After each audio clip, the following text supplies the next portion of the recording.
नमस्कार, डिबेट के number 1 show ताल ठोक के में आपका बहुत बहुत स्वागत है। मैं हूं आपके साथ अनुराग मुस्कान।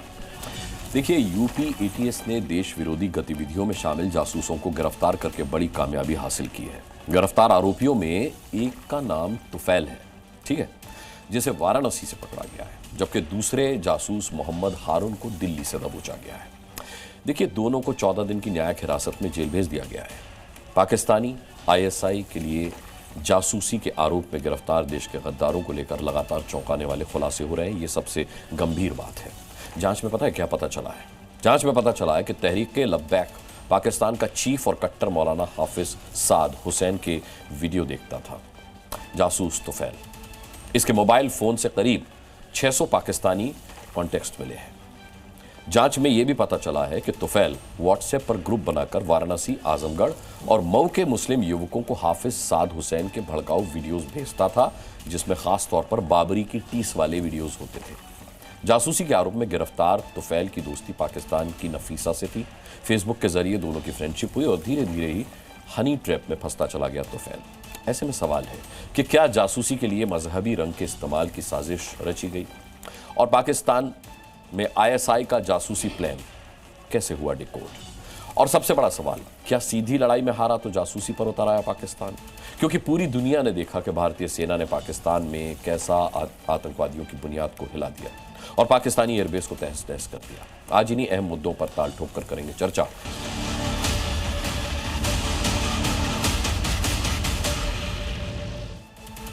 बाबरी की टीस और अयारों ने किस तरीके की साजिश रची है, ये आप लगातार जी न्यूज़ पर देख रहे हैं। आज इस संवेदनशील मुद्दे पर बात करने के लिए हमारे साथ हमेशा की तरह बेहद संवेदनशील मेहमान जुड़ रहे हैं। मैं अपने पैनल से आपका इंट्रोडक्शन करा दूं। आरपी सिंह हैं, भारतीय जनता पार्टी के प्रवक्ता, हमारे साथ जुड़ चुके हैं। तारिक खान, प्रवक्ता समाजवादी पार्टी से हमारे साथ जुड़ेंगे। विनोद बंसल, विश्व हिंदू परिषद के प्रवक्ता, हमारे साथ आज की डिबेट का हिस्सा होंगे। राजनीतिक विश्लेषक संगीत रागी हमारे साथ इस डिबेट में जुड़ेंगे। शादाब चौहान, जो कि MIM के नेता हैं, वो हमारे साथ इस डिबेट में होंगे। राशिद शरीफ, अध्यक्ष SIMPLB के, वो हमारे साथ जुड़ चुके हैं। इसके अलावा मौलाना अलीमुद्दीन असादी साहब, इस्लाम के स्कॉलर, यहाँ स्टूडियो में मेरे साथ मौजूद हैं। सबसे पहला सवाल अलीमुद्दीन असादी साहब आप ही से पूछ लेता हूँ। कोई ऐसा व्हाट्सएप ग्रुप आपकी नज़र में आया या कभी किसी ने आपको ऐसे जोड़ने की कोशिश की जो संदिग्ध व्हाट्सएप ग्रुप हो, जिसे आपने इंटरेस्ट न लेते हुए डिलीट कर दिया हो या ब्लॉक कर दिया हो, लेकिन आपकी जानकारी में हो कि ऐसे व्हाट्सएप ग्रुप्स चल रहे हैं जिसमें बाबरी की टीस को लेकर के और मौलाना साद हुसैन के जो है वीडियोस देखने की बात कही गई है? देखिए, सबसे पहले मैं हिंदुस्तानी हूँ और मेरा मजहब इस्लाम है। ना मैं ऐसे वीडियो आते हैं मेरे पास। ये इस्लाम और शरीयत के नाम पर ही तो हो रहा है। ना ना ना, नहीं। हाँ। देखिए अनुराग जी, हाँ। इस्लाम, मैं बार बार कहता हूँ, इस्लाम मजहब है, इस्लाम वाहिद मजहब है जो कहता है जो वतन है, चाहे वो कुफरिस्तान है या इस्लामिस्तान है, ठीक है, वहां हमें रहकर उस वतन की से वफादारी करनी है। यहाँ केवल सवाल हिंदू मुसलमान का नहीं है। अगर कोई जासूसी करता हुआ पकड़ा जाता है, हम कहते हैं उसको कड़ी से कड़ी सजा दो। इसमें ना हिंदू मुसलमान की ऐनक लगाई जाए, वो देशद्रोही है, उसको देशद्रोही की नजर से देखे, ना कि हिंदू मुस्लिम ऐनक या बाबरी मस्जिद से जोड़े उसको। ये सरासर इल्जाम है हमारे ऊपर। नहीं, इल्जाम आपके ऊपर नहीं है। मैंने आपसे पूछा क्योंकि आमतौर पर क्या होता है, कई बार व्हाट्सएप ग्रुप आते हैं, कोई आपको जोड़ने की कोशिश करता है। मैं तो हिंदुस्तानी हूं, नेशनलिस्ट हूं। क्योंकि जासूस, मैं ये नहीं कह रहा कि आप जासूसी के लिए आप पर आरोप लगाया जा रहा है या इस तरीके के व्हाट्सएप ग्रुप में अगर आप शामिल हो जाते हैं तो आप जासूसी कर रहे हैं। जिस तरीके से वीडियोस देखने की सलाह देते हुए ये व्हाट्सएप ग्रुप बने हुए हैं, ये व्हाट्सएप ग्रुप मैं जानना चाह रहा था, राशिद शरीफ साहब से भी मैं ये सवाल पूछूंगा। राशिद शरीफ साहब, कभी आपकी नजर में आया ऐसा कोई मामला? नहीं सर, मेरी नज़र में तो अभी तक ऐसा मामला नहीं आया। अभी तक जो टीवी पे आप लोग बताते हैं कि ये जासूस मिला, वो जासूस मिला, बीजेपी के कई लोग घटे इसमें, या कई हरियाणा से घटा, कोई ऐसा जम्मू कश्मीर से घटा, यही तो बस आपके चैनलों से देखते हैं। अब ये जो आप बता रहे तहरीक लश्कर के तुफैल साहब और या हारून साहब, अगर वाकई इसमें अगर इन्वॉल्व है तो बिल्कुल ऐसी सजा मिलना चाहिए सर जो बीजेपी के जासूसों को सबक मिले। बीजेपी के जासूसों से आपका क्या मतलब है राशिद शरीफ साहब? सर मैं देख रहा हूँ ना, आप ही के टीवी पे कई चैनलों पे देख रहा हूँ कि फलानी औरत ऐसो घटी, फलाना आदमी ऐसो घटा, इस तरीके से जासूसी करते हुए घटा, इस तरीके से इंफॉर्मेशन देते हुए घटा। तो ये नहीं होना चाहिए। जब तक देश मजबूत नहीं होगा सर, तब तक हम मजबूत नहीं होंगे। हम अगर पक्के अगर हिंदुस्तानी हैं तो कोई मुल्क हमारा इतना बाल बाका नहीं कर सकता। अगर हमारे ही देश में गद्दारा है, हम कुछ नहीं कर सकते। अनुराग जी, हम कुछ नहीं कर सकते। मैं ये अपील करता हूं, अगर इस तरीके के दोनों ग्रुपों में अगर कोई भी अगर हरकत करता है इस तरीके की, तो हुकूमत को चाहिए कि सख्त से सख्त सजा दे और खुल के सजा दे। ऐसे नहीं कि है तो बस उन्हें पकड़ा गया, उसके बाद क्या हुआ नहीं मालूम, उसके बाद क्या हुआ नहीं मालूम। नहीं, ये तय तक जाना और बताना कि इनको ये सजा मिली और जल्द से जल्द होना चाहिए। ठीक है, ठीक है। तारिक खान साहब, आपसे भी एक सवाल पूछूंगा, क्योंकि एमआईएम की देशभक्ति पर कोई सवाल नहीं उठा सकता। जिस तरीके से ऑपरेशन सिंदूर के बाद आपके नेता असदुद्दीन ओवैसी मुखातिब हुए हैं इस देश की जनता से, अपनी पार्टी से, अपने नुमाइंदों से, जाहिर सी बात है कोई शक नहीं कर सकता। लेकिन सवाल यह है कि इस तरीके के व्हाट्सएप ग्रुप चल रहे थे। ये जो तुफैल पकड़ा गया है, इसने स्वीकार किया है कि 19-20 व्हाट्सएप ग्रुप्स इसने बनाए थे और ये बाकायदा मौलाना साद हुसैन तहरीक लब्बैक का उसके वीडियोज़ देखने की ये सलाह दिया करता था। तो मतलब इस बात से इनकार तो नहीं किया जा सकता कि देश के अंदर गद्दारी का खेल तो चल रहा था। देखिए, सबसे पहले तो तुफैल और हारून साहब नहीं है। हाँ। अगर जासूसी कर रहे थे, सख्त से सख्त सजा दीजिए, सख्त से सख्त और त्वरित दीजिए। सवाल यह भी खड़ा होता है कि क्या इनकी मॉनिटरिंग के लिए हमारे पास या यूपी सरकार के पास या सेंट्रल गवर्नमेंट के पास कोई एजेंसी है जो इनको पकड़ेगी? यह सरकार से सवाल है। दूसरी बात, आपने कहा कि इनको कौन सा मजहबी रंग दिखाया गया, हारून को और तुफैल को। अच्छा, कोई इनको मजहबी रंग दिखाया गया मुसलमान वाला, तो मैं आपसे पूछता हूं कि ज्योति को कौन सा रंग दिखाया गया था? वो तो मुसलमान नहीं थी। ज्योति को कौन सा रंग दिखाया गया होगा? अगर क्या ज्योति को भी बाबरी मस्जिद वाला रंग दिखाया गया होगा? और ज्योति के साथ उसमें हिंदू भी थे, मुसलमान भी थे, 11 में सब हैं, जो 11 लोग आए हैं उसमें सब हैं। कौन सा रंग दिखाया गया होगा? यहां से उस नैरेटिव को पॉज लगता है जो ये कहता है कि ये धर्म पे आधारित है, क्योंकि सभी लोग हैं। जिसके मन में मैल होगा और भारत के लिए प्रेम नहीं होगा, वो ऐसा काम करेगा। और ऐसे लोगों को देश के खिलाफ एक्टिविटी की श्रेणी में रखना चाहिए। वो हिंदू भी हो सकते, मुसलमान भी हो सकते, सिख भी ईसाई हो सकते, ईसाई हो सकते, पारसी हो सकते, कोई भी हो सकते। ठीक है। इनकी पड़ताल और पकड़ के लिए सरकार ने क्या किया, यह सवाल है। और ज्योति के ऊपर कौन सा बाबरी मस्जिद का रंग दिखाया गया था? वो तो राम मंदिर के उद्घाटन में भी गई थी। क्या दिखाया गया कि वो उस तरफ मोटिवेट हो गई? चलिए, इनको तो बाबरी मस्जिद वाला दिखाकर मोटिवेट किया गया, उनको कैसे मोटिवेट किया गया? ये सारी बातें स्पष्ट होनी चाहिए। यहां से यह भी स्पष्ट होता है कि धर्म के नाम पर जो विभाजन करने की कोशिश हो रही थी वो नहीं होनी चाहिए। जो भारत के प्रति प्रेम करने वाले लोग हैं उनको एकजुटता दिखानी चाहिए। उसमें मोहम्मद तारिक भी हैं और हमारे बीजेपी के सिंह साहब भी हैं, दोनों को होना चाहिए। ठीक है। तारिक खान साहब समाजवादी पार्टी से हमारे साथ थे, एमआईएम से हमारे साथ शादाब चौहान हैं। शादाब चौहान जी, लेकिन सवाल यह है कि ज्योति कोई व्हाट्सएप ग्रुप नहीं चलाती थी जिसमें किसी का वो उपदेश सुनने की या किसी आतंकवादी की तकरीर सुनने की सलाह देती हो कि भाई आप ये सुनिए वो सुनिए। उसका मामला ये है कि वो वीडियोज़ बना करके संवेदनशील जगहों के वीडियोज़ बनाती थी और व्लॉगिंग करती थी, जिसे पाकिस्तान में देखा जाता था। और वो इसका आइडिया लेते थे कि ये हवाई अड्डा कैसा है, ये जगह कैसी है। ये मामला जासूसी का अलग है और जो तुफैल का मामला है ये बिल्कुल अलग है। जो उसने स्वीकार किया है, जो आरोप उसने माने हैं, उसके आधार पर हम ये डिबेट कर रहे हैं।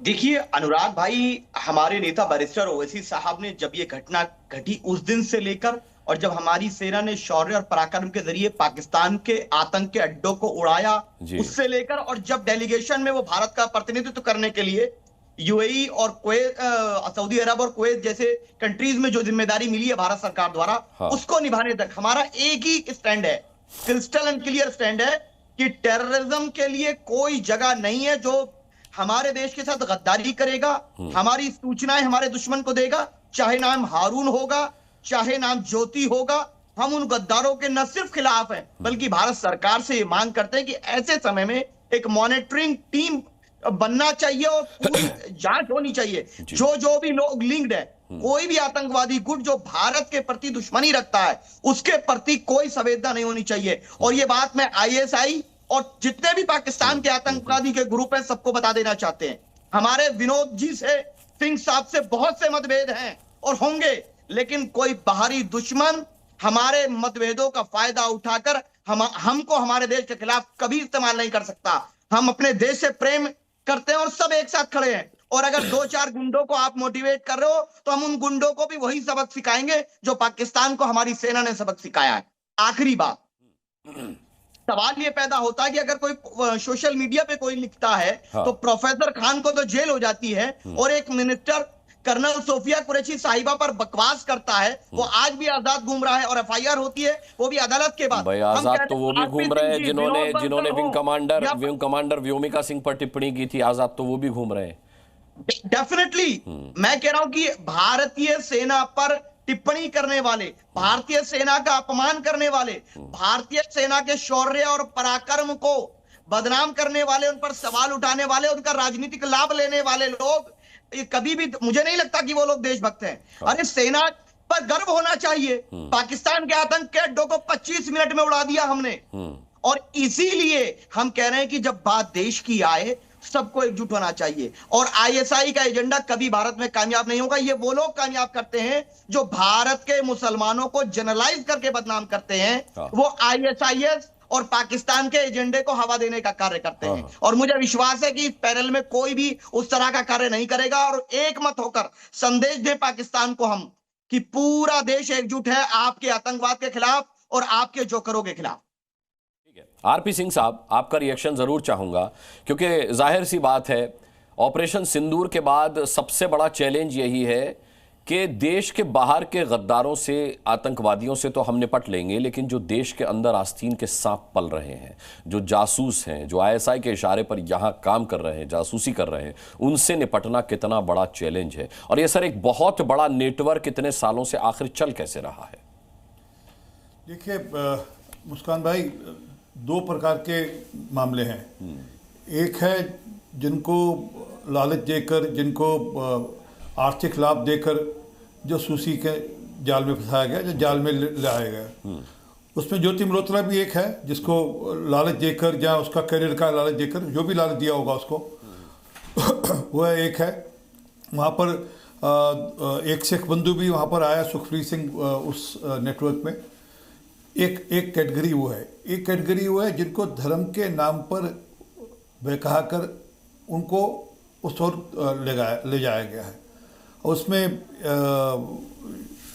जो लोग हैं उनकी चिंता होनी चाहिए, उनकी भी चिंता होनी चाहिए। ऐसी काली भेड़े कौन हैं, वह समाज खुद चिंता करे। तो फैल जैसे जो लोग हैं, जिसके पास 600 के लगभग व्हाट्सएप ग्रुप पे 600 लगभग लोग थे, और उस पर लगातार उसको संदेश मिलते थे, लगातार वो संदेश आगे फॉरवर्ड करता था। और एक अलग प्रकार की को आ रही है जी जी, कुछ गड़बड़ है फोन। अच्छा, इको आ रहा होगा, मैं दूर करवाता हूं सर, बोलिए। अनुराग भाई, आरपी सिंह ने साहब ने दो बातें कही। पहली बात तो कि आर्थिक लाभ और धार्मिक बात। देखिए, जब दुश्मन हमारे खिलाफ चाल चलता है वो हर हथकंडा इस्तेमाल करता है, और हमारी जिम्मेदारी है कि हम एकजुटता के साथ उसके हथकंडों को नाकाम करें। यहां हम लोग जनरलाइज करके अगर इस विषय पर बात करेंगे, और ये तो हमारी जिम्मेदारी। हमने कहा कि अगर इस्लाम को समझना है, हम पाकिस्तान से हमें समझने की जरूरत नहीं है। हमने 1947 में जब उन्होंने धर्म के नाम पर राष्ट्र बनाने की बात की, हमने ठुकरा दिया जिन्ना की विचारधारा को और स्वीकार किया भारत को, और हम हमेशा भारत के साथ रहने वाले हैं। हम इस्लाम सीखेंगे तो भारत के अंदर उलमाए किराम से सीखेंगे, हमें किसी पाकिस्तानी से सीखने की आवश्यकता बिल्कुल भी नहीं है। और मैं भारत के मुसलमानों से भी ये बात स्पष्टता के साथ कह रहा हूं कि हम भारत के मुसलमान भारत के साथ हैं, और जो सीखना होगा हम भारत के उलमाए किराम से सीखेंगे और भारत के मुद्दों के लिए भारत में लड़ेंगे। साहब, ये तुफैल भी तो भारत का मुसलमान था। शादाब साहब, ये तुफैल भी तो भारत का मुसलमान था। शहबाज भाई, एक छोटी सी बात सुने, समझे जी। आपकी तकरीर बहुत अच्छी है, आपकी विचार अच्छे, सब कुछ अच्छा है, परंतु ये जो काली भेड़े, ये तो हमको ही चिन्हित करनी पड़ेगी ना। वो बाहर से तो कोई चिन्हित करने सरा, वो जिस ग्रुप में मोबिलाइज करते होंगे लोगों को, जिस ग्रुप में वहाँ पर संदेश देते होंगे, जहाँ स्पीचेस देते होंगे, जहाँ जो बाहर से जो उनको संदेश आते होंगे, आगे फॉरवर्ड करते होंगे, वो भी तो अपने लोग हैं ना, कोई ना कोई। वो अपने में से चिन्हित करके 600 लोग कम नहीं है, 600 लोग अगर एक ग्रुप में हैं और उसमें अगर वह संदेश चल रहा है, तो उनमें से कोई एक तो खड़ा होकर बोले कि हाँ भाई ये गड़बड़ है। एक नहीं, दो नहीं, 600 लोग। इसलिए ऐसी काली भेड़ों को चिन्हित करना भी समाज का ही काम है। मैं ये नहीं कह रहा कि कोई हम सब मुसलमान गड़बड़ है, हम तो कह रहे हैं भी जो काली भेड़े उनको चिन्हित कर उनको उनके खिलाफ जो कार्रवाई बनती है वो कार्रवाई होने दीजिए। बिल्कुल बिल्कुल मैं आपकी बात से एग्री कर रहा हूं आरपी सिंह साहब। जितने भी लोग देश से गद्दारी कर रहे हैं, चाहे वो किसी पार्टी से जुड़ा है, कहीं से भी जुड़ा है, चाहे वो ध्रुव सक्सेना हो, चाहे वो ज्योति मल्होत्रा हो या हारून हो या कुछ भी उसका नाम हो, किसी भी धर्म का हो, जो देश से गद्दारी कर रहा है वो देश का दुश्मन है। पूरा देश उसके खिलाफ खड़ा है। कानूनी कार्रवाई हो, फास्ट ट्रैक कोर्ट में होनी चाहिए। ये तय सीमा में, तय समय सीमा में ऐसे लोगों को सजा सुनिश्चित हो और नजीर बन जाए। जो देश से गद्दारी करेगा वो बचने वाला नहीं है। नहीं, पर उसमें जिनको धर्म के नाम पर चलाया जा रहा है, या बहकाया जा रहा है, या धर्म के नाम पर उनको आगे बढ़ाया जा रहा है, वह तो अलग श्रेणी में लोग हैं ना जी। मैं एक मिनट दोस्त, एक मिनट ना। अभी हमारे बीच में से एक पैनलिस्ट ने बोला कि कुछ इस्लामिस्ट देश है, कुछ काफिरिस्तान है। अरे दोस्त, आप ये यहीं से सोच गड़बड़ हो गई। कुछ इस्लामिस्ट हैं, कुछ काफिर देश हैं। हम जहाँ रहते हैं, काफिरिस्तान में भी रहते हैं, तब भी अपने देश के प्यारे हैं। ये आप मौजू बदल देते, आप मौजू समझते नहीं है, बोलना शुरू कर देते। तो मैंने ये कहा है, मुसलमान किसी मुल्क में रहे, वो उस मुल्क का वफादार है। आपने दो नाम बोले। आपने इस्लामिस्तान बोला, कर रहा हूँ उस ओर पे बोले। नहीं, आपने दो कैटेगरी बनाई, आपने दो कैटेगरी बताई। इसलिए आप भी कृपया आपने, अरे सर, आपने दो कैटेगरी, बिल्कुल, हाँ, शुक्रिया, बात कीजिए, धर्म विशेष से ऊपर उठकर बात कीजिए।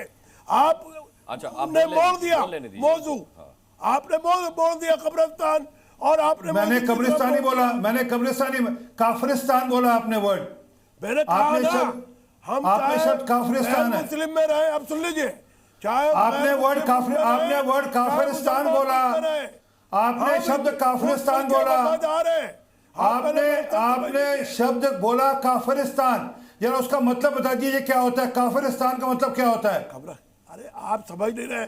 जो मुसलमान, जो हमारे यहाँ जो मुल्क है, अभी आपने पाकिस्तान की बात करी, आपने और मुल्कों की बात करी, आतंकवाद हर जगह है, वो चाहे पाकिस्तान हो, सऊदी अरब हो, इस्राइल हो, आपने कहा इस्लामिस्तान और काफिरिस्तान, तो भारत और इस्लामिस्तान नहीं है, तो भारत काफिरिस्तान है। अरे तो हमारी जन्मभूमि है, भूमि है, जन्मभूमि है हमारी।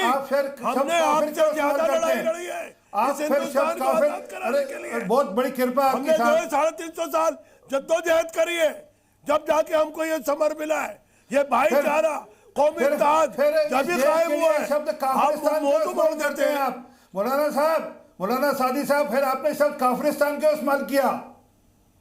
आप उसको हिंदुस्तान से क्यों जोड़ रहा है? मैंने बात किया हिंदुस्तान हो, आपने बोला इस्लामिस्तान या काफिरिस्तान। आज भी अभी भी कह रहा हूँ, चाहे हिंदुस्तान हो या कुफरिस्तान हो, ये मेरी जन्मभूमि है। मैं कैसे इसको कुफरिस्तान कह दूंगा?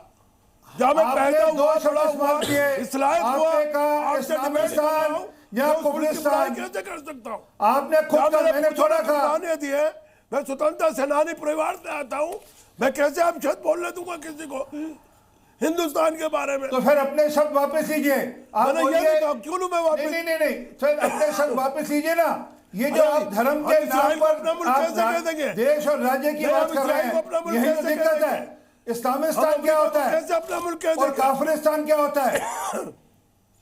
आप लफ्जों मायनों में भस रहे हैं। नहीं, मैंने जैसा आपने छेड़ा, आपने जी टीवी के चैनल के माध्यम को यूज किया। असादी साहब, आपने काफिरिस्तान कहाँ के लिए इस्तेमाल किया? भाई ये बता दीजिए। अरे मैं बता रहा हूँ ना, हिंदुस्तान के लिए नहीं किया। मैंने मिसाल के तौर पर, उदाहरण के लिए किया। मिसाल दिए आपको, उदाहरण के तौर पर दिए मैंने। चाहे हमारा हिंदुस्तान, जहाँ हमारी जन्मभूमि है, चाहे कोई कुफरिस्तान हो, क्या है? हिंदुस्तान तो नहीं है। हिंदुस्तान इसराइल को इस्लामिस्तान तो नहीं है ना, तो फिर क्या है हिंदुस्तान आपकी नजर में? हिंदुस्तान मेरी जन्मभूमि है, कैसे मैं कह सकता हूँ? ठीक है, या ईश्वर को मानने वाले हैं या रब के मानने वाले लोग हैं। ठीक है, कैसे कह दूंगा?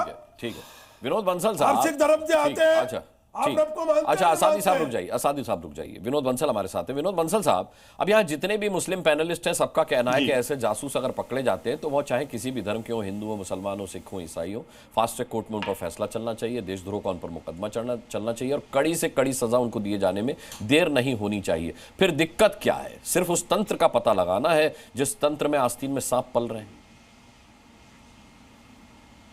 अनुराग जी, मैं आज मुझे बहुत संतोष है कि कम से कम आपके डिबेट में एक मत इस बात को लेकर बना है कि देश के दुश्मन दुश्मन होते हैं, कुछ और नहीं होते जी। लेकिन बड़ा दुर्भाग्य है कि आपके चैनल पर अपने स्टूडियो में बैठे हुए और सादी साहब उसके डेफिनेशन देते हुए वास्तव में इस बात से क्यों बचना चाहते हैं कि आखिरकार इन्होंने ये दो शब्द प्रयोग किए, कुफरिस्तान और कब्रिस्तान, ये जो काफिरिस्तान, ये क्या है? इस पर जरा डिटेल में पहले चर्चा हो, उसके बाद मैं बात बोलूंगा। जरा ये जरा पूछिए इनसे, काफिरिस्तान और कुफरिस्तान होता क्या है, मैं उसके बाद बात करूंगा। जो अल्लाह को नहीं माने, जो ईश्वर को नहीं माने, बंसल जी आप ईश्वर को नहीं मानते, वो कौन होता है? आप रब को नहीं मानते। हाँ, तो इसका हम काफिर हो गए ना? नहीं, इसका हम काफिर हो गए ना? काफिर हुआ, कुफ्र हुआ, काफिर हो गए ना? कुफरिस्तान हुआ। कुफरिस्तान कैसे हुआ? वो कुफ्र हुआ ना। जहाँ काफिर रहेंगे उसको क्या कहेंगे? तो काफिर, अरे तो वो काफिर हुआ। जो काफिर अल्लाह को नहीं माने, जो ईश्वर को नहीं हो गया ना माने, बात? जो रब को नहीं माने, हो गया। उसको क्या कहेंगे हम? अनुराग जी हो गया बात। जल्दी बात करें। अनुराग जी हो गया। अच्छा, हिंदुस्तान की अखंडता पे, ठीक है, अब सुनिए, एकता पे, अब मेरी बारी है। एकजुट है हिंदुस्तान। अब मेरी बारी है। ठीक, इनको सबक सिखाने अब के विनोद लिए बंसल, जो देशद्रोही है, ठीक ठीक, आज इस पर में चर्चा करनी है। ठीक है। कैसे अच्छा, हमारे देश के अंदर अरे से सादी इन साहब, देशद्रोहियों को निकाला जाए। ठीक है सादी साहब। हाँ बंसल साहब, बात पूरी कीजिए। अनुराग जी देखिए, दो बातें बड़ी क्लियर हो गई है इसमें डिबेट में। एक तरफ तो सारा का सारा पैनल है और एक तरफ एक व्यक्ति है जो आपके स्टूडियो में बैठ करके सीधा सीधा अपनी बातों में चिकनी चुपड़ी लगा करके और सीधा सीधा ये बात कह रहा है कि आप सारे के सारे जो मुसलमान नहीं है वो काफिर हैं, फिर आप वो और उल्टी बात काफिर पर चलेगा? कुफ्र करते हैं। अरे मैंने कहा क्लियर है, अल्लाह को नहीं माने, जो रब को नहीं माने, जो ईश्वर को नहीं माने, आप ईश्वर को नहीं मानते। अरे मैं कहता रहा हूँ अल्लाह को मैं नहीं मानता ना, अल्लाह को मैं नहीं मानता अल्लाह को भाई, तो इसलिए काफिर हो गया ना जी। मैं अल्लाह को नहीं मानता, मैं अल्लाह को नहीं मानता। ईश्वर को मानते नहीं। अरे ईश्वर क्या होता है आपके यहाँ? आपके यहाँ ईश्वर कहाँ लिखा हुआ है? आपके कुरान में कहाँ ईश्वर लिखा हुआ बताइए ना? बनाने वाले को मानते आपके ईश्वर, आपके कुरान में कहीं ईश्वर लिखा हुआ है क्या? जिसने दुनिया बनाई है, अनुराग जी ये अपनी बातों में फंस गए, आप लफ्जों में भटकाने की, आप शब्दों में भटकाने की कोशिश मत कीजिए। यही देश विरोधी मानसिकता है, आप यही देशभक्त भारत हैं, विरोधी मानसिकता है। आप देशभक्त वही लोग हैं जो हैं, मेरे पुरखों ने कुर्बानी दी है, इसका खून शामिल है और इस धरती पर मेरे पुरखों का। आप देखिए ये, अरे आपके पुरखों का खून शामिल तो है लेकिन आपका नहीं है, दुर्भाग्य तो यही है ना। अरे मेरा भी खास शामिल है, मैं हर उस देशद्रोही का मुकाबला करता हूँ और हिमायत उसके खिलाफ जाता हूँ और अपने देश की हिमायत करता हूँ। दौल कहता हूँ मैं, हम हिंदुस्तानी है, हम भारतीय हैं, ये हमारी संविधान में चलता है, आप समझ नहीं सकते। संविधान से चलता है वो देश, उसमें आप शरीयत नहीं चलेगी। कौन बात कर रहे हैं? या डेमोक्रेसी है, ना ये हिंदू निज़ाम चलेगा, ना ईसाई निज़ाम चलेगा, ना सिख निज़ाम चलेगा, या डेमोक्रेसी है, ये जो कुफ्र काफिर या भारतीय है, ये कुफ्र काफिर नहीं चलेगा। अरे आप जो है ना एक बात को पकड़ के उसको रगड़ना शुरू कर देते हैं और अपनी बात को बनाना शुरू कर देते हैं। मैं हरगिज़ आपकी बातों में नहीं आने वाला। ये पैनल में बैठ करके ये स्टूडियो में बैठ करके अपने नाजायज फायदा उठा रहे हैं। मैं कहना चाहता हूँ आप आइए ना, आप मेरे साथ रहते हैं ना स्टूडियो में। अरे 20 डिबेट मेरे साथ किया ना आपने। अनुराग जी आप बच के रहना।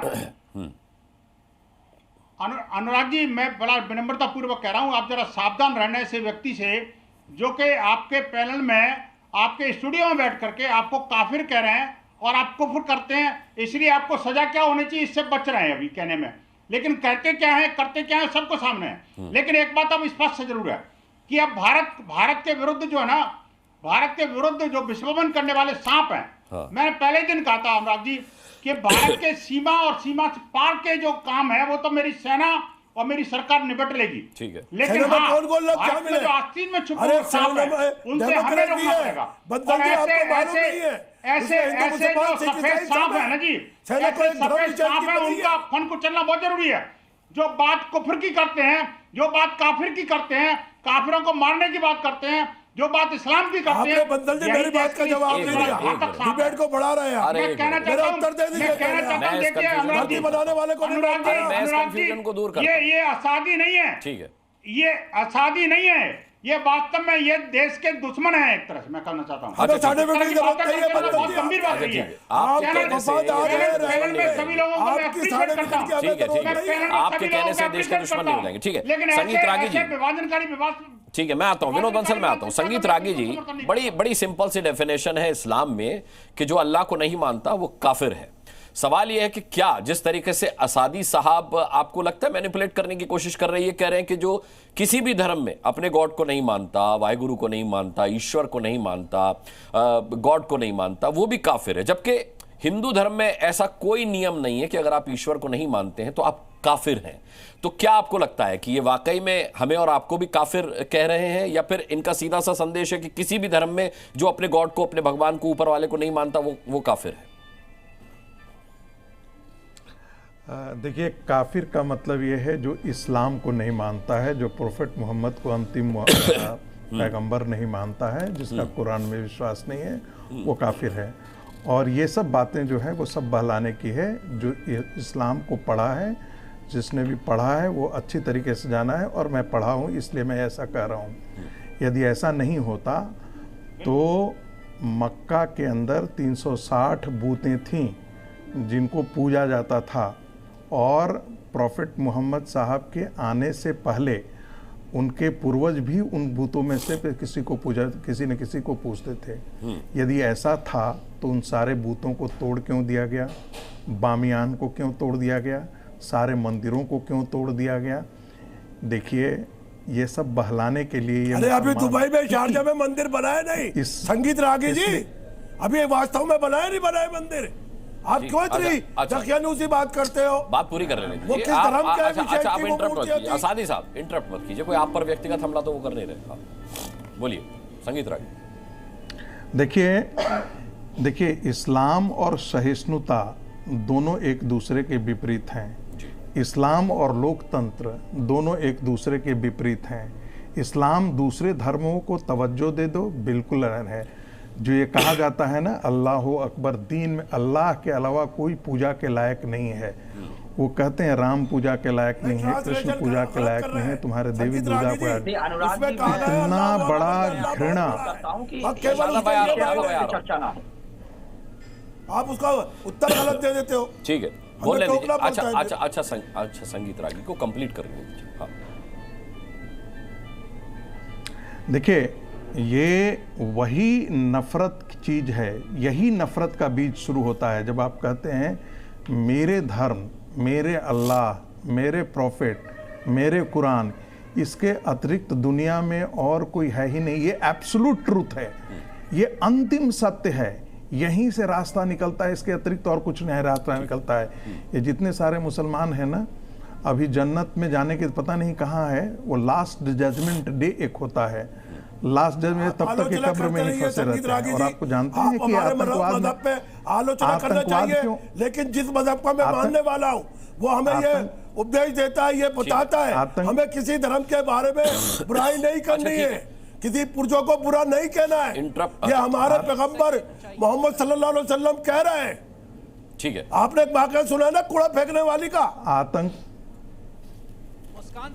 अब बीच में मत बोलिएगा। आतंकवाद के लिए आतंकवाद का कारण क्या है आप जानते हैं? अफगानिस्तान में जो आतंकवादी जो मारे जाते हैं, उनके जेबों से प्लास्टिक की चाबियां निकलती हैं। पता है क्यों?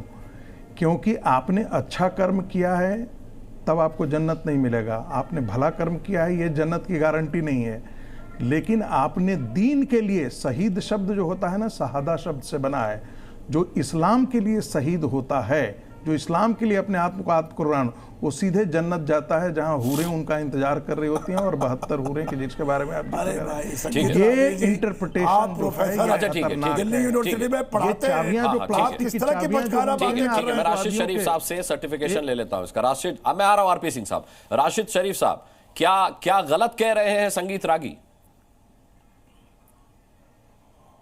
बिल्कुल गलत कह रहे हैं सर, बिल्कुल गलत कह रहे हैं। यहाँ पे जासूसी का डिबेट हो रहा है, ये हारून के बारे में, तुफैल के बारे में बात हो रही, मजहब पे चले जा रहे हैं। नहीं ठीक है, मजहब पे इसलिए जा रहे हैं क्योंकि काफिर जिस डिबेट कर रहे हैं अनुराग जी, आपको डिबेट कराना है तो स्कॉलर्स को बुलाइए, स्कॉलर्स को बुलाइए, हमारे भी तरफ से बुलाइए, उनके तरफ से भी बुलाइए। अरे मैंने तो प्रोफेसर बिठा रखे भाई, मैंने तो प्रोफेसर बिठा रखे हैं। नहीं सर, नहीं बिल्कुल नहीं सर, बिल्कुल। संगीत रागी जी अभी जो बात कर रहे हैं, विनोद बंसल साहब। अच्छा मुझे एक बात बताइए, राशिद शरीफ साहब, अरे छोड़िए, मेरे सवाल का जवाब दीजिए। वही आदमी एक अगर बात करते हैं एक बात करते हैं उनको अरे तीनों बताओ ना, मिनट का लग काफिर जाए कुफ्र कौन होता है? अच्छा। अरे उन्होंने क्या बोलना चाह रहे वो अरे एक मिनट, कौन एक होता है? मिनट, एक कुफ्र मिनट, क्या होता है? सर, एक मिनट, एक काफिर मिनट। मेरी औलाद भी है। काफिर के बारे में क्या कहा है? अगर मेरी औलाद काफिर, सुनिए सुनिए संगीत जी, मेरी अगर औलाद भी अगर नहीं मानती मेरे अल्लाह को, वो काफिर है। मैं बोलता हूँ वो काफिर अच्छा एक है। बात बताइए, मेरे भाई अगर नहीं एक मानता, राशिद और शरीफ बाप अगर नहीं साहब, मानता, अच्छा राशिद मेरी शरीफ साहब बहन एक बात अगर नहीं बताइए, मानती, राशिद शरीफ साहब, अगर माने बिल्कुल काफिर है। अरे भाई मेरा गला खराब है, मैं ज्यादा जी, चिल्ला नहीं बिल्कुल पाऊंगा। राशिद काफिर है, शरीफ साहब, सर, अगर मेरे घर में कोई नहीं मानता है, मुझे एक बात बताइए, आपने कहा कि आपकी औलाद अगर अल्लाह को नहीं मानती तो वो काफिर है, मान लिया क्योंकि आप इस्लाम धर्म से आते हैं। अगर विनोद बंसल अल्लाह को नहीं मानते तो विनोद बंसल काफिर है या नहीं है? नहीं सर, अगर मैं राम जी को नहीं मानता हूं तो मैं क्या हूं?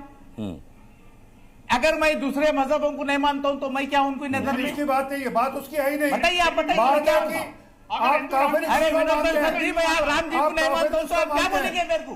अरे भाई आप साहब, मेरे मैं क्या अगर बोलेंगे? मेरा हिंदू का आप राम यही को नहीं बोलेंगे ना, मानता मेरे तो मजहब को नहीं मैं मानने वाला है उसको काफिर नहीं अरे मानता। मेरे मजहब को नहीं मानने वाला है बोलेंगे ना, उसका मतलब क्या मैं काफिर हूँ आपकी नजर में? काफिर की सजा अरे क्या है? विनोद बंसल जी, अगर मैं बताओ आपके ना, राम जी काफिर को की नहीं सजा क्या है? मानूंगा तो आप कुरान मेरे को के यही अनुसार समझेंगे ना, काफिर की इन्हें सजा हमारे क्या है? बताओ गैर ना। हिंदू है, इन्हें गैर हिंदू है, भाई साहब, ये बताओ, आपने बता दिया, काफिर का बता दिया। क्या बोलिए, क्या अब ये बताओ कि कुफ्र की सजा क्या है?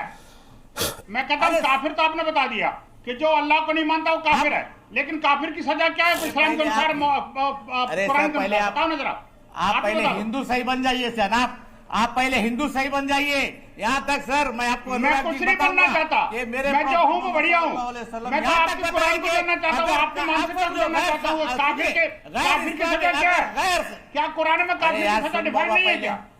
अरे काफिर की सजा डिफाइन नहीं है कुरान में, बताओ अच्छा, ठीक ना। है। अरे सुनो बाबा, क्यों बच रहे हो हमारे आप? प्रॉफिट जो बताए हैं, बोलो ना। अगर कोई गैर मुस्लिम है उनके साथ अगर जुल्म करेंगे, उनके साथ अगर कोई भी गलत काम करेंगे तो उनके हिसाब में क़यामत के दिन मैं ठहरूंगा उनका हिसाब करने के लिए।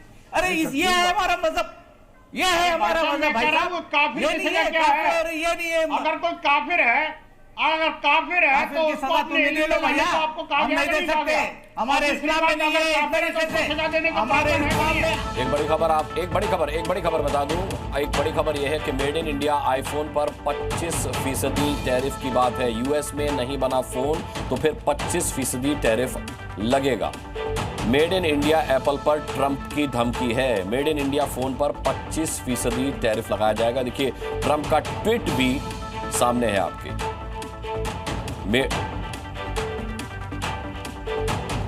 चलिए आरपी सिंह साहब, आप कुछ कहना चाह रहे थे?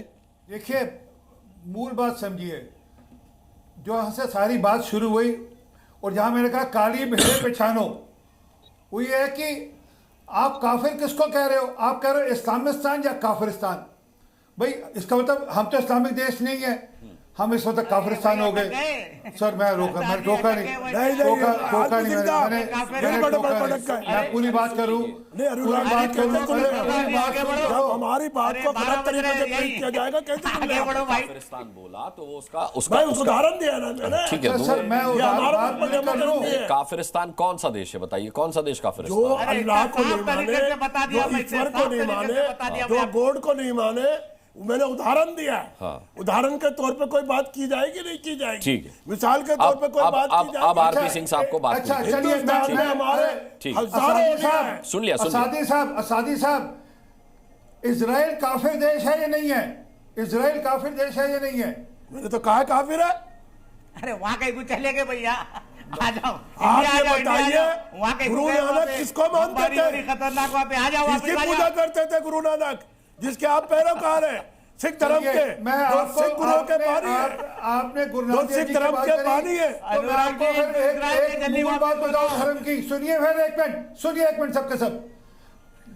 गुरु ग्रंथ साहब में अरे अनुराग जी पहले इजराइल के अरे सुनिए ना, एक मिनट सुनिए, अरे सुनिए एक मिनट। मियां मीर की बानी से शुरू करते हैं, नहीं करते हैं आप? अच्छा ठीक है, नहीं करते, मियां मीर की बानी से नहीं शुरू करते। मैं जो गुरु ग्रंथ साहब में दर्ज है उसकी बात बता रहा हूं। अव्वल अल्लाह नूर पाया, कुदरत ते सब बंदे, एक नूर ते सब जग उपजिया, कौन भले कौन मंदे। अब बोलिए आप काफिरिस्तान कौन हुआ इसमें? अरे ये कब कह रहा हूँ? तो गुरु नानक जी ने हिंदुस्तान के लिए कहा है, भारत की सरजमीन के लिए कहा है। कौन इनकार कर रहा है? हम तो आदर करते हैं, सम्मान करते हैं गुरु नानक जी का। उसी गुरबानी में बाबर को लेकर भी पूरी बाबरवानी है। हमें लेना देना क्या बाबर को लेकर भी हमें लेना देना क्या बाबर से? बाबर के अत्याचार को, ये जो बाबर का, ये जो बाबरिस्तान को, बाबर की मस्जिद को लेकर जो ठीक है, ये बाबरी मस्जिद बाबर की नहीं है। अब आईएसआई के प्लान पर आता हूं, अब आईएसआई के प्लान पर आता हूं। आप इसको इलेक्शन इशू मत तारिक खान साहब, ये जो तुफैल पकड़ा गया है, ये आईएसआई की इस तरीके की साजिश है कि जिसका ये प्रवचन सुनने के लिए, जिसकी तकरीर सुनने की बात किया करता था मौलाना साद हुसैन की, जो तहरीक लब्बैक का है, वो बाबरी की टीस उसमें झलकती है। यह माना जा रहा है कि बाबरी को लेकर के बाकायदा एक टूल किट बनी थी जिसके तहत वो काम करता था, बाकायदा व्हाट्सएप ग्रुप बनाता था और उसमें ऐसे तकरीरें डाला करता था जिसमें बाबरी की टीस साफ नजर आती थी। बाबरी मस्जिद को लेकर मुसलमानों ने, या मुसलमान की जितनी तंजीम है, उसने कहा था हम सुप्रीम कोर्ट का फैसला मानेंगे। सुप्रीम कोर्ट का फैसला आया, माना गया। आपको टेररिज्म को खत्म करना है, तुफैल या हारून से लड़ना है या इस्लाम से लड़ना है। आप इतनी देर से संगीत रागी जो है इस्लाम की बुराइयां बता रहे हैं, हम ज्योति मल्होत्रा से लड़ें या उसके धर्म से लड़ें? आप बताइए, हारून से लड़ना है या मुसलमानों से लड़ना है? और अगर मुसलमानों से लड़ना है तो जो अभी, एक सेकंड रुक जाइए, मैंने बीच में नहीं बोला, चुप रहिए, चुप रहिए, बीच में नहीं, मैंने बीच में नहीं बोला था सर, चुप रहिए। मैं 10 सेकंड चाहता हूं सर, समय है, 10 सेकंड चाहता हूं। मैं कह रहा हूं मुसलमान से लड़ना है हम, और यहां शुरू हो जाए कि टेररिज्म को खत्म करना है या ज्योति मल्होत्रा के धर्म की बात की जाए, ये बताइए। और संगीत रागी 10 बुराइयां इस्लाम की बता रहे हैं। जब मुसलमान देश के प्रतिनिधि यहां आते हैं तो प्रधानमंत्री क्यों नहीं कहते ये सारी बातें? इस्लाम की बुराइयां क्यों नहीं बताते? आप सऊदी जाते हैं, अरब जाते हैं, 57 इस्लामिक कंट्री है, सब जगह जाते हैं, इस्लाम में 100 बुराइयां हैं। हिम्मत है बताने की, हिम्मत है? अगर हिम्मत है तो ईरान को बताओ, अगर हिम्मत है इस्लाम की बुराइयां बताने की तो सऊदी अरब को बुलाओ, बताओ जिसके प्रिंस से गले मिलते हो, प्रधानमंत्री उसके गले मिलते हैं, उनको चुम्मी लेते हैं। ये कट्टरपंथी सोच का दुश्मन है जो भारत को पाकिस्तान बोल रहा है। इस्लाम की कमियां बताते हो, भारत का विरोध सिर्फ कट्टरपंथी इस्लाम से, कोई इस्लाम से नहीं है, मुसलमान से नहीं है। भारत का विरोध और हिंदू का विरोध हमेशा से जो है जी, ये जो काफिर फोबिया से है, ये काफिर फोबिया से ग्रसित ये आसादी जैसे लोग बैठे हुए हैं ना, वही देश के लिए आस्तीन के सांप है। ये आसादी जैसे लोग जो है ना, यही आस्तीन के सांप है जो कि भारत को काफिरिस्तान बोलते हैं। शादाब भाई को लाता हूँ। शादाब चौहान, क्या संगीत रागी ने इस्लाम की डेफिनेशन गलत दी है? देखिए, मैं एक बात बहुत स्पष्टता से कहूंगा, यहां आरएसएस के 2 विचारक बैठे हुए हैं, एक का नाम संगीत रागी है और दूसरे का नाम अलीमुद्दीन है। ये दोनों के दोनों ने आईएसआई के एजेंडे को यहां बढ़ाने का काम किया है कि भारत में लोग हिंदू और मुसलमान आपस में लड़ें।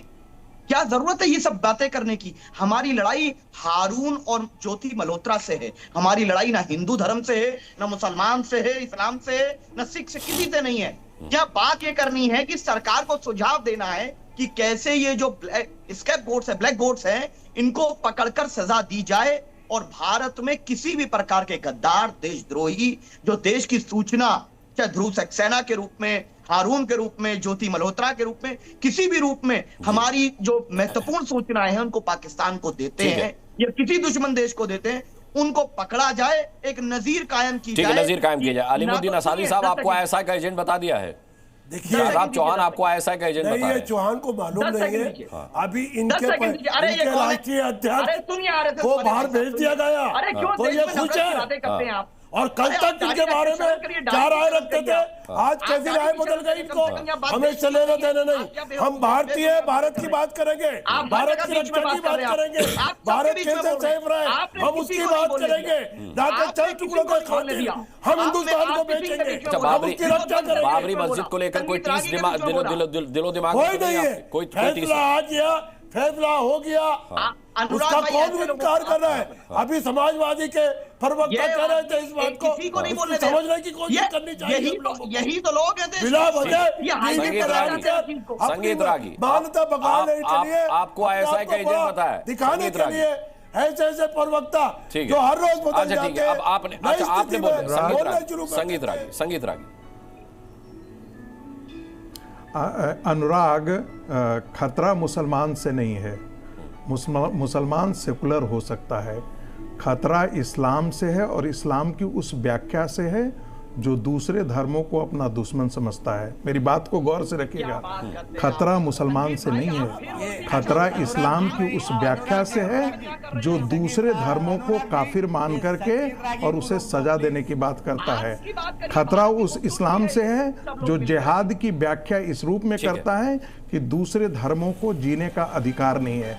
खतरा उस इस्लाम से है जो ये बताता है कि जो हम में विश्वास नहीं करता है वो इस धरती पर जीने के लायक शादाब भाई बात ऐसा नहीं होता, शादाब भाई 5 सेकंड कुछ कहना चाहते हैं तो अफगानिस्तान 5 सेकंड। अच्छा ठीक है भाई, शादाब भाई बोलिए मेरे पास समय खत्म हो गया। एक समय 33% अनुराग भाई समझ रहे हैं, पाकिस्तान से हिंदू मार करके ऐसे नहीं भगा दिए जाए, बांग्लादेश से हिंदू ऐसे नहीं मार करके भगा दिए जाए। दुनिया में कौन सा ऐसा कंट्री है पाकिस्तान के विरुद्ध खड़ा है, भारतीय सेना बस ठीक है, इसी देशभक्ति की जरूरत है, इसी देशभक्ति की जरूरत है। लेकिन जो टूल किट का हिस्सा बन जाते हैं, चाहे वो किसी भी धर्म के लोग हों, उन्हें भी ये समझना चाहिए। बहुत बहुत धन्यवाद करना चाहूंगा सभी पैनलिस्ट का, आपका दर्शकों का ताल ठोक के देखने के लिए बहुत बहुत धन्यवाद।